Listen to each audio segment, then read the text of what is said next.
నిన్నే ప్రేమిస్తా ఒక సీఈఓ ప్రేమ కథ ఎపిసోడ్ 8. కలవరిస్తున్న స్వప్నిక తనని కౌగిలించుకోవడంతో ఆమెని దగ్గర నుండి చూసిన విజయ్ మైమర్చిపోతాడు. మరునాడు ప్రెస్ వాళ్లను మేనేజ్ చేయమని తన పిఏ కాశీకి చెప్పిన విజయ్కి రాత్రి జరిగిన సంఘటన గుర్తుకొస్తుంది. అదేంటో ఇప్పుడు వినండి. స్వప్నిక అతన్ని లాక్కోగానే 4 పెదవులు ఒకటయ్యాయి. ఏదో మైకంలో ఉన్నట్టుగా ఇద్దరూ ఒకరినొకరు పెనవేసుకున్నారు. ఇంతవరకు ఎవరితో అంత దగ్గరగా వెళ్లని విజయ్లో ఓపిక నశించి ఏదో కావాలనే తపన, కోరిక అతన్ని దహించి వేసింది. ఎప్పట్నుండో ఆ స్పర్శకు తపిస్తూ ప్రేమ రాహిత్యంతో అలమటిస్తున్న స్వప్నిక అతనికి సహకరించింది. 4 పెదవుల కలయికతో 2 శరీరాలు ఏకమయ్యాయి. అలా ఎంతసేపు ఉన్నారో సమయం కూడా తెలియలేదు. ఇద్దరూ అలసటగా ఒకరి కౌగిలిలో ఒకరు ఇమిడిపోయారు. ఇంకా మత్తుగా అతన్ని కౌగిలించుకుని ఉన్న స్వప్నికను చూస్తున్న విజయ్కి ఆశ్చర్యంగా ఉంది. తనేంటి ఇంత ఫ్రీగా ఒక అమ్మాయితో మాట్లాడడం, ఇలా ఆమెతో కలిసిపోవడం ఆలోచిస్తే విచిత్రంగా ఉంది. ఇది ఎక్కడికి దారితీస్తుందో తన ఊహ కందడం లేదు. కాని చాలా ఇష్టంగా, ఫ్రీగా ఎన్నో యుగాల తర్వాత తన ప్రేమ పెన్నిధిని చేరుకున్నంత సంతోషంగా ఉంది.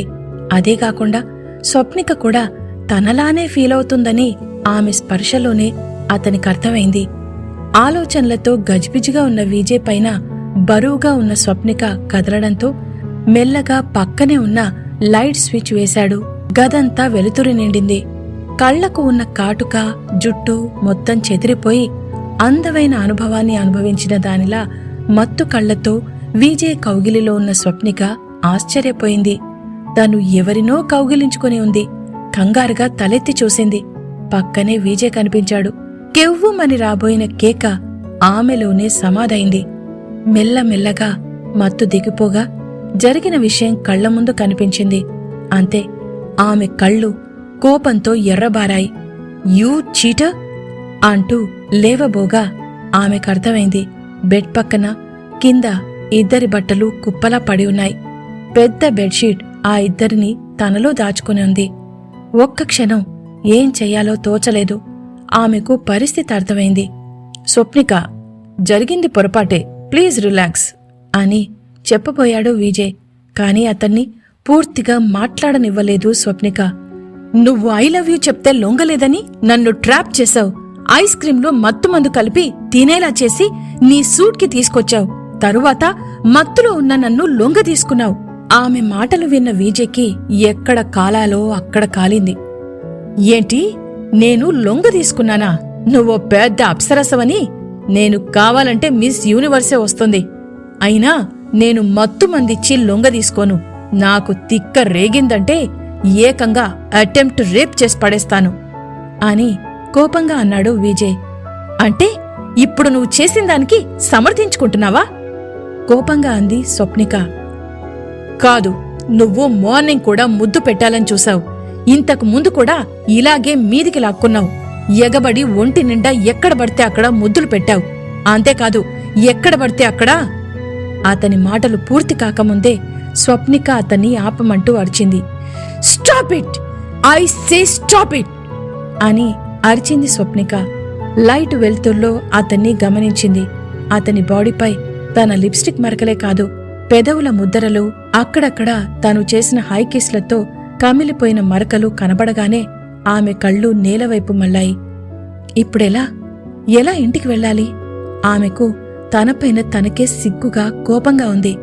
విజయ్ పక్కనే చేతికి అందేలా టవల్ ఉంది. వెంటనే అతను దాన్ని అందుకొని నడుముకు చుట్టుకొని బెడ్ దిగాడు. ఏమైనా థ్యాంక్ యూ స్వప్ని డార్లింగ్. నీ లోపల ఇంత ఇది ఉందని నిజంగా తెలీదు. ఇప్పుడు నిన్ను ఇంకా ఇంకా చాలా ఇష్టపడుతున్నాను. నేను బాత్రూంలోకి వెళ్తున్నా, త్వరగా లేచి ఆ బట్టలేసుకో. నిన్నలా చూస్తుంటే నాకు మళ్లీ మూడొచ్చేలా ఉంది.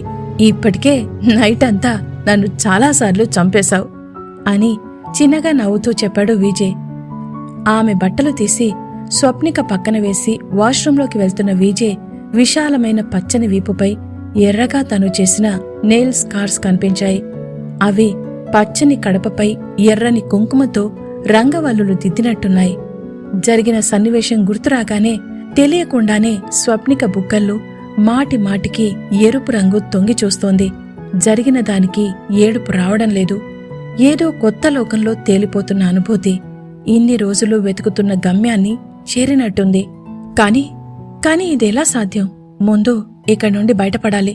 లేద్దామని అనుకున్నా ఒళ్ళు సహకరించడం లేదు. మెల్లగా లేచి చీర కట్టుకుంది.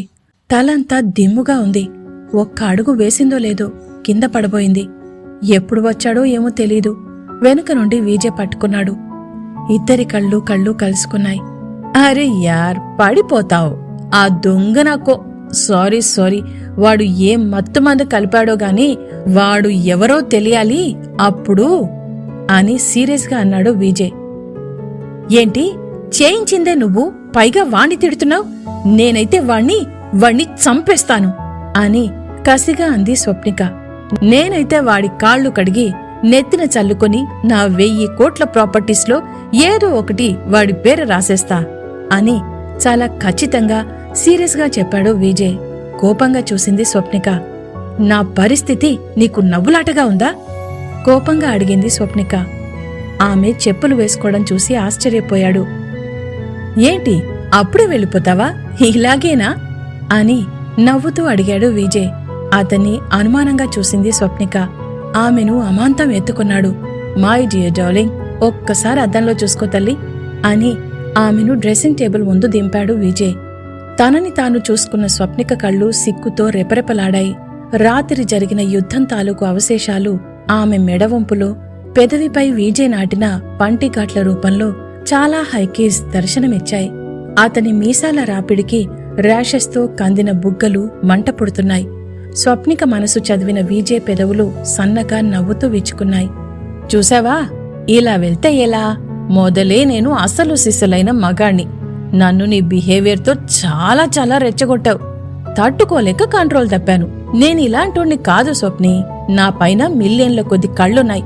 ఇక నా రూమ్ నుండి నువ్వు ఈ వేషంతో బయటకెళ్లడం అంత మంచిది కాదు. వెళ్ళి ఫ్రెష్ అవ్వు చెప్పాడు విజయ్. ఆమె గబుక్కున బాత్రూంలోకి దూరింది. అతని కళ్లల్లో నిన్నటి వరకు లేని కొత్త మెరుపు స్వప్నికకు కనిపించింది. అతను కూడా నాలాగే ఆలోచిస్తున్నాడా?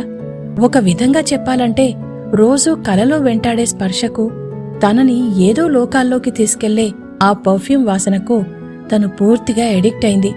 అందుకే తనకు తెలియకుండానే విజయ్తో అలా జరిగిపోయింది. తనకి ఐ లవ్ యూ చెప్పాడు కదా, నిజంగా తనని ఇష్టపడుతున్నాడా లేక కావాలని ఆట పట్టించడానికి అలా చెప్పాడా అనుకున్న ఆమె ఠక్కున తన మనసును కంట్రోల్ చేసుకుంది. స్వప్నిక బాత్రూంలోకి దూరగానే వెంటనే ఎవరికో ఫోన్ చేశాడు విజయ్. స్నానం చేసిన స్వప్నిక బయటకొచ్చింది. తలుపు వేసిన శబ్దానికి తలెత్తి చూసిన విజయ్ కళ్ళు ఒక్కసారి ఆమెపై అతుక్కుపోయాయి. తలస్నానం చేసిన స్వప్నిక పింక్ కలర్ బాత్ డ్రెస్లో తెల్లగా మెరిసిపోతూ కనిపించింది. హే, సూపర్ ఫిగర్! ఎంతో మందిని బాత్ డ్రెస్లో చూశాను కాని ఇంత అందంగా ఎవరూ కనిపించలేదు తెలుసా అని ఆశ్చర్యంగా అన్నాడు విజయ్. అంతే, కస్సుమన్నట్టు తలెత్తి చూసింది. అవునా, చూస్తేనే తెలుస్తుంది ఎంతమంది అమ్మాయిల్ని నీ పక్కలోకి తెచ్చుకున్నావు. ఇంతకీ నా నంబర్ ఎంత అని సీరియస్గా అడిగింది స్వప్నిక. ఆమె అలా అంటూ ఉంటే అతనికి అర్థం కాలేదు. ఏంటి నీ నెంబరా అయోమయంగా అడిగాడు విజయ్. అంత ఆలోచిస్తున్నావంటే చాలా పెద్ద లిస్టే ఉన్నట్టుంది అని కోపంగా అంది. అతనికి అప్పుడర్థమైంది. దగ్గరగా వెళ్లి ఆమెను గట్టిగా లాక్కున్నాడు. అవును, చాలా మందే ఉన్నారు. నీ నెంబర్ ఎంత అన్నది తరువాత ఆలోచిస్తా. నువ్వు నా క్యారెక్టర్కి సర్టిఫికెట్ ఇవ్వాల్సిన అవసరం లేదు అని సీరియస్గా అన్నాడు విజయ్. ఆమెను కౌగిలించుకోగానే మళ్లీ అతని నరనరాన చెప్పలేని అనుభూతి. దాంతో తడితడిగా ఉన్న ఆమె బుగ్గపై సున్నితంగా కిస్ చేశాడు. ఆమె కళ్లల్లో భయం చూసిన అతను ఆమెను వదిలిపెట్టాడు. మరీ నువ్వు అనుకున్నంత పోకిరోన్ని కాదుగాని నన్ను చూసి భయపడకు. ఇంతకుముందు ఎలా ఉన్నావో ఇప్పుడు అలాగే ఉండు. నువ్వు ఎప్పుడైతే నన్ను మనస్ఫూర్తిగా యాక్సెప్ట్ చేస్తావో అప్పుడు నిన్ను నాదానిగా చేసుకుంటాను. అప్పటి వరకు నిన్ను ఏ రకంగా ఇబ్బంది పెట్టను, ప్రామిస్. చాలా సిన్సియర్గా చెప్తున్న అతని కళ్లలోకి నిజమా అన్నట్టు చూసింది స్వప్నిక. కాని ఒక కండిషన్ అని అన్నాడు విజయ్. మళ్ళీ ఇదేంటన్నట్టు చూసింది స్వప్నిక. నువ్వు కనబడినప్పుడల్లా నీ దగ్గర హస్బెండ్గా పనిచేయడానికి నేను అప్లికేషన్ ఇచ్చుకుంటాను, ఓకేనా అని అన్నాడు విజయ్. ఆశ్చర్యంగా చూసింది స్వప్నిక. అదే ఇలాంటి కళ్లతో అలా చూశావనుకో నాకు ఏదోలా అయిపోయి నిన్ను ఏదేదో చేసేయాలనిపిస్తుంది. అందుకని అప్పుడప్పుడు నిన్ను చిన్నగా డిస్టర్బ్ చేస్తూ ఉంటాను అని సింపుల్గా చెప్పాడు విజయ్. నేను చచ్చినా డిస్టర్బ్ కాను అని చెప్పింది స్వప్నిక. అయితే మరీ మంచిది. ఏదో నిన్ను నీ కల్లో వెంబడించేది నేనేనేమోనని ఓ చిన్న ఆశ అని ఆమె కళ్లల్లోకి సూటిగా చూస్తూ చెప్పాడు విజయ్. తన కల గురించి అతనికి ఎలా తెలుసని ఉలిక్కి పడింది స్వప్నిక. ఏంటలా చూస్తున్నావు? నన్ను నిన్న ఎంత టార్చర్ చేశావో తెలుసా అన్నాడు విజయ్. మొదలే చాలా షార్ప్గా ఉంటాడు తను. ఇప్పుడు తనలో ఇంకా ఏదో డ్రగ్ లాంటిది ప్రవేశించినట్టుంది. మనసు ఒకటి తిరుగా ఉరకలేస్తుంది. ఆ తొందరపాటు, ఆ ఆనందం ఏంటో మాటలకు అందటం లేదు. ఇంకా ఎదురుగా ఉన్న స్వప్నికను ఏదో ఏదో చెయ్యాలనే కోరిక అతని నరంలో అలజడి సృష్టిస్తోంది. ఇంకా ఏదో చెప్పేంతలో డోరు శబ్దమైంది. కంగారుగా అతని వైపు చూసింది.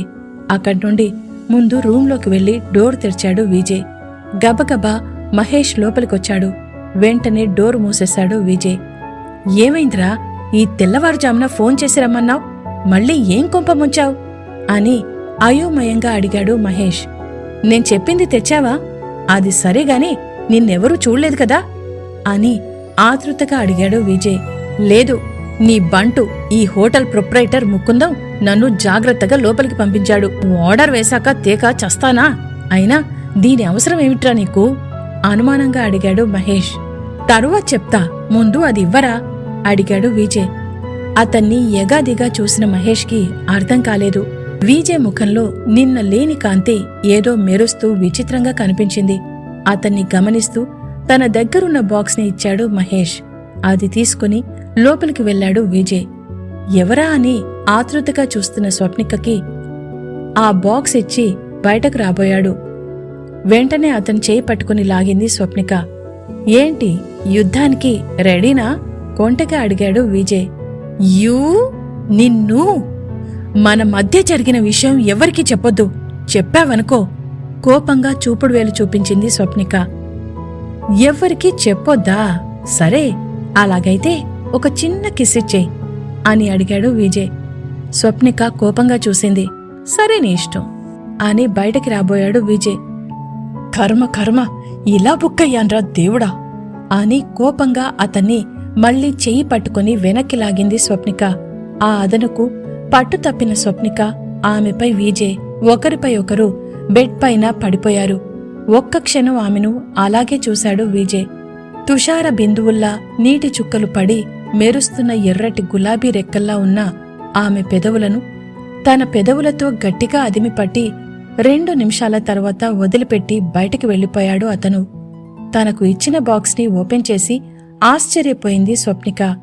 ఏమో అనుకున్నా, కాని మొత్తానికి రౌడీ జెంటిల్మెన్ అని మనసులో అనుకున్న ఆమె ఆ బాక్స్లో నుండి మాప్ కలర్ లాంగ్ ఫ్రాక్ తీసి వేసుకొని గబగబా రెడీ అవడం ఆలస్యం లోపలికొచ్చాడు విజయ్. అతని క్యాలిక్యులేషన్కి ఆమె ఆశ్చర్యపోయింది. ఇతనికి ఏ పనికి ఎంత టైం పడుతుందో ఈజీగా తెలుసు అని మనసులో అనుకుంది. వావ్, సూపర్, పర్ఫెక్ట్ సైజ్ అని సంతోషంగా చెప్పాడు విజయ్. అందంగా ఉన్న ఆమెను దగ్గరికి వెళ్లి చూశాడు. ఆమె పెట్టుకున్న హెయిర్ క్లిప్స్ ని తీసేశాడు. హేయ్, అమేజింగ్, ఇప్పుడు ఇంకా బాగున్నావు, పద అని పిలిచాడు విజయ్. ఆమె అతని వెంట బయటకు రాబోయింది. అక్కడే స్వప్నికను ఆపేశాడు విజయ్. ఆమెను గట్టిగా కౌగిలించుకుని పెదవులపై గట్టిగా ముద్దు పెట్టుకుని 1 నిమిషం అలా ఉండిపోయాడు విజయ్. తరువాత ఇద్దరూ ముందు రూంలోకి వచ్చారు. మహేష్ని చూసి ఠక్కున తలదించుకుంది స్వప్నిక. ఇంతవరకు చూడని వింతను చూసినట్టు ఆమెను చూడగానే నోరు తెరిచాడు మహేష్. ఇంతకీ విజయ్ స్వప్నికల మధ్య ప్రేమ పుడుతుందా? ఇద్దరూ ఇంకా దగ్గరయ్యే సిచ్యువేషన్ ఉందా? విజయ్ నిజంగానే స్వప్నికను ప్రేమిస్తున్నాడా? తెలుసుకోవడానికి తరువాత ఎపిసోడ్ వినండి. Stay tune to Chandravarshini audio stories.